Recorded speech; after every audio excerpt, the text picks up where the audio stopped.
And Strad makes this guitar in that way. He has a decent sound box, and quite frankly, the parameters that he sets for the guitar are now unchanged for the next, 1600, 1700, 1800, 1900, 2000, 5 centuries.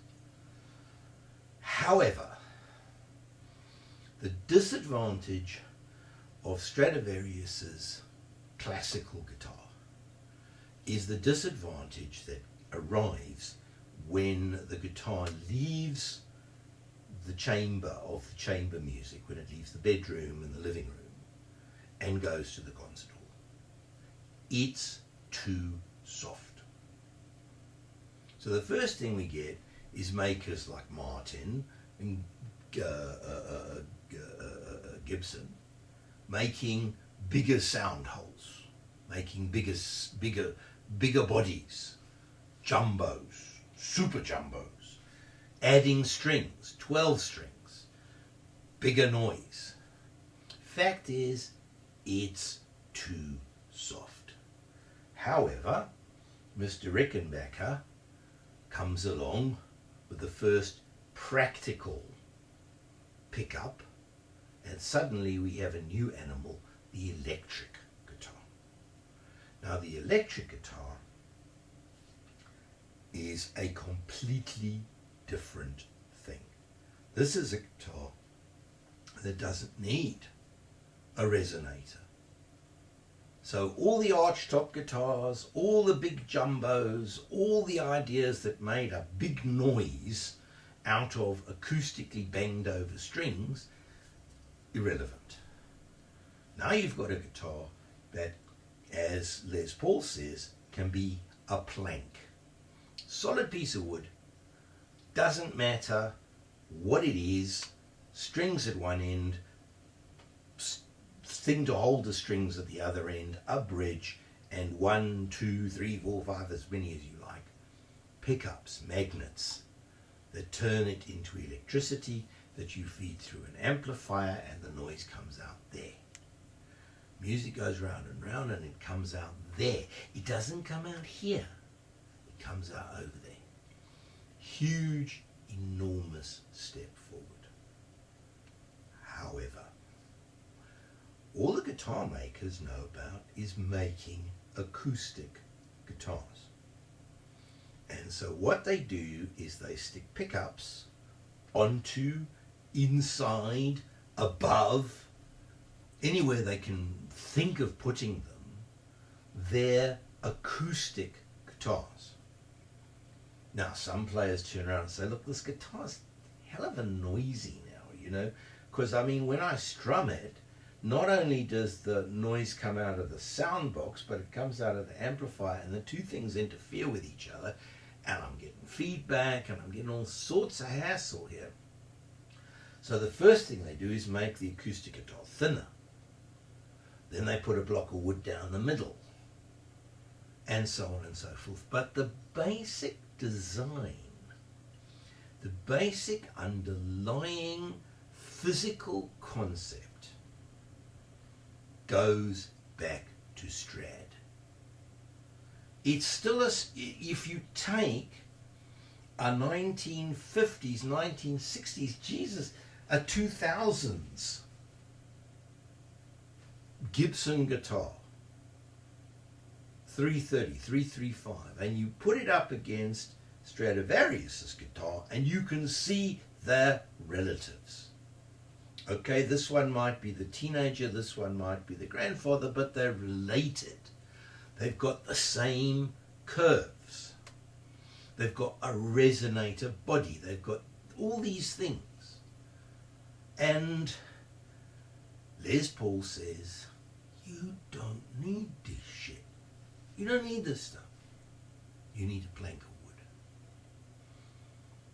And Leo Fender, who is a genius, hears Les Paul and says, And Leo Fender comes up with a guitar that takes the electric thing and uses it. And Leo Fender has several innovations. first of all, a plastic plate on the front of the guitar, which is screwed on. And on that plastic plate, all the electrics are mounted. So when you're making the wood bit, all you got to do is gouge a hole in it, and then you stick the plastic plate on the hole and you bolt it down, and bingo, there you are, you're away. You don't have to feed wires through F-holes, and you don't have to have somebody with long fingers or a tweezer or whatever. This just goes in, bam. He makes necks that you bolt on. Now, you can't bolt a neck onto an acoustic instrument because you haven't got anything to bolt it to. I know there are acoustic instruments with bolt-on necks today, but they're a terrible compromise. It really doesn't work well. However, Leo is making a solid piece of wood. He carves it out, he bolts the neck onto it, and he runs the string straight up the neck, and he keeps everything nice and flat so it can be turned out on a machine straight away. Has a problem because the strings jump off, so he has to put string trees on it and all sorts of things, but his tuners are in a straight line. His strings go in a straight line, but they have to be held down. And now you've got a Fender Strat, Fender Tele.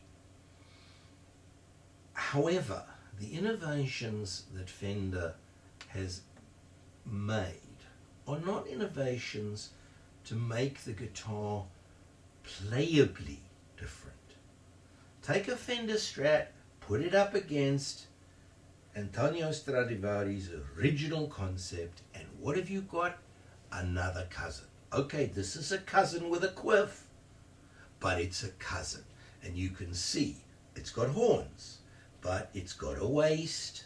It's asymmetrical, but nearly symmetrical. It's only asymmetrical enough.